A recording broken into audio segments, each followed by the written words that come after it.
Assalamualaikum warahmatullahi wabarakatuh. Perkenalkan, nama saya Sen Wulandari dengan 3 digit NIM terakhir 147.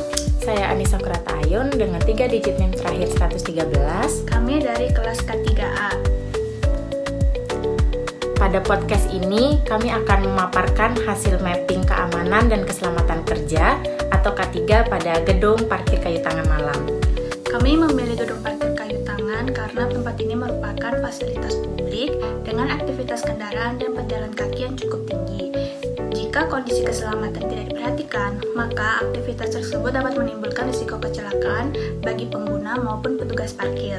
Objek penelitian kami adalah Gedung Parkir Kayu Tangan yang berada di Jalan Jenderal Basuki Rahmat nomor 8, Kecamatan Klojen, Kota Malang. Gedung ini menjadi fasilitas parkir terpusat untuk mendukung kawasan Kayu Tangan Heritage. Nah, sistem parkir yang diterapkan adalah sistem satu arah. Kendaraan masuk melalui Gedung Parkir Kayu Tangan dari Jalan Basuki Rahmat, kemudian keluar melalui Gedung Parkir Majapahit. Area parkir ini digunakan oleh kendaraan roda 2 dan roda 4. Aktivitas yang terjadi meliputi kendaraan masuk, mencari tempat parkir, kendaraan keluar, pergerakan pejalan kaki, pembayaran parkir, serta pengaturan arus kendaraan oleh petugas. Nah, karena aktivitas tersebut berlangsung secara bersamaan, kami melakukan mapping K3 untuk mengetahui lokasi yang berpotensi menimbulkan bahaya dan menentukan rekomendasi pengendaliannya. Dalam penelitian ini, kami menggunakan teori Dominic dan Hendrik. Teori ini menjelaskan bahwa kecelakaan tidak terjadi secara tiba-tiba, tetapi terjadi karena rangkaian penyebab, seperti kondisi tidak aman dan tindakan tidak aman. Pada gedung parkir, contohnya adalah tikungan tanpa visibilitas yang baik, lantai licin, kendaraan yang mengalami gangguan, atau jalur pejalan kaki yang dekat dengan kendaraan. Jika tidak dikendalikan, kondisi tersebut dapat menimbulkan kecelakaan. Dalam melakukan mapping K3, kami menggunakan beberapa metode, yaitu observasi lapangan, wawancara, dokumentasi, dan studi literatur. Observasi dilakukan untuk melihat kondisi area parkir, arus kendaraan, jalur pejalan kaki, pencahayaan, rambu, serta fasilitas seperti apar dan jalur evakuasi. Kami juga melakukan wawancara dengan 2 pengunjung dan 1 petugas parkir. Wawancara dilakukan untuk mengetahui pengalaman pengguna dan petugas parkir terkait kondisi keselamatan di gedung parkir. Dari hasil wawancara dengan pengunjung, ditemukan bahwa area yang cukup berisiko adalah akses menuju parkir mobil lantai 2. Pada area tersebut terdapat tikungan dan jalur yang relatif sempit, sehingga pandangan pengendara menjadi terbatas. Menurut pengunjung, risiko akan meningkat ketika kondisi parkir ramai karena kendaraan dari arah berlawanan sulit terlihat sebelum melewati tikungan. Selain itu, pengunjung juga menyampaikan bahwa jalur pejalan kaki belum sepenuhnya terpisah dengan jalur kendaraan. Kondisi ini berpotensi menyebabkan pejalan kaki tersenggol atau tertabrak kendaraan, terutama saat banyak kendaraan masuk dan keluar. Dari wawancara dengan petugas parkir, kami memperoleh informasi bahwa kondisi parkir paling ramai biasanya terjadi pada sore hingga malam hari, terutama pada akhir pekan atau hari libur. Petugas juga menyebutkan bahwa pernah ada kendaraan yang hampir bersenggolan karena pengendara terburu-buru atau kurang memperhatikan kondisi sekitar. Selain resiko bagi pengunjung, petugas juga mengalami keluhan seperti pegal pada kaki dan punggung karena berdiri cukup lama, serta pusing ketika kondisi parkir padat dan bising.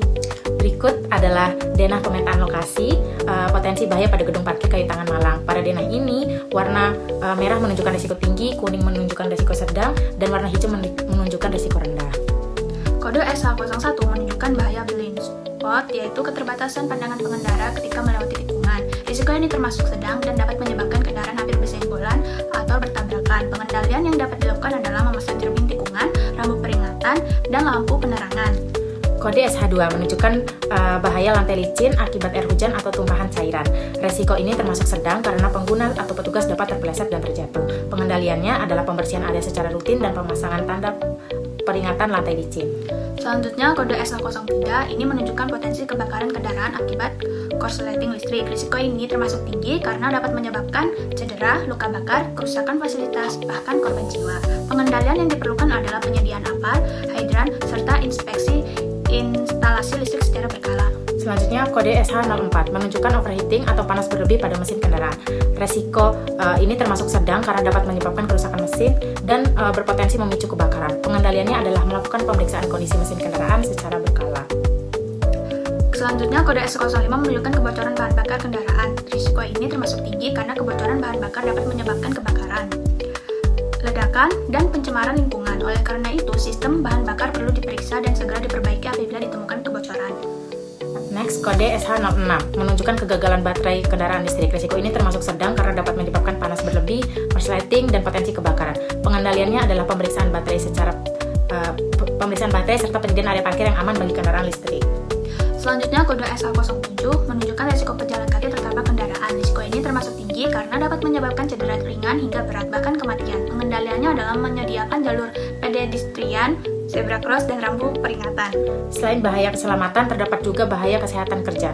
Kode PH01 menunjukkan pencahayaan yang kurang memadai. Risiko ini termasuk sedang karena visibilitas pengguna berkurang dan risiko kecelakaan dapat meningkat. Pengendaliannya adalah menambah lampu penerangan dan melakukan pemeriksaan berkala. Kemudian, kode CH01 menunjukkan paparan asap kendaraan. Risiko ini termasuk sedang karena dapat menyebabkan gangguan pernapasan dan ketidaknyamanan. Pengendaliannya adalah menyediakan ventilasi yang baik serta mengendalikan emisi kendaraan.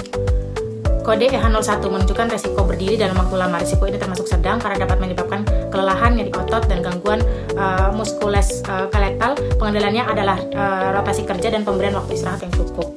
Selain itu, kode PSH01 menunjukkan stres kerja akibat tekanan kerja saat kondisi parkir padat. Risiko ini termasuk sedang karena dapat menurunkan konsentrasi dan produktivitas petugas. Pengendaliannya adalah pengaturan jadwal kerja dan penambahan petugas saat kondisi ramai. Terakhir, kode PH02 menunjukkan kebisingan kendaraan yang berlaku di seluruh area parkir. Risiko ini termasuk rendah, tapi dapat menyebabkan gangguan konsentrasi dan ketidaknyamanan. Pengendaliannya adalah peraturan lalu lintas kendaraan dan pemantauan tingkat kebisingan. Dari hasil mapping yang kami lakukan, dapat disimpulkan bahwa risiko utama di gedung parkir kayu tangan terdapat pada tikungan menuju basement, jalur yang digunakan bersama oleh kendaraan dan pejalan kaki, area parkir kendaraan, serta kondisi kerja petugas parkir. Nah, dengan adanya pemetaan ketiga ini, diharapkan pengelola dapat mengetahui titik-titik bahaya dan melakukan tindakan pencegahan agar gedung parkir kayu tangan menjadi lebih aman, tertib, dan nyaman bagi seluruh pengguna. Sekian dari kami. Wassalamualaikum warahmatullahi wabarakatuh.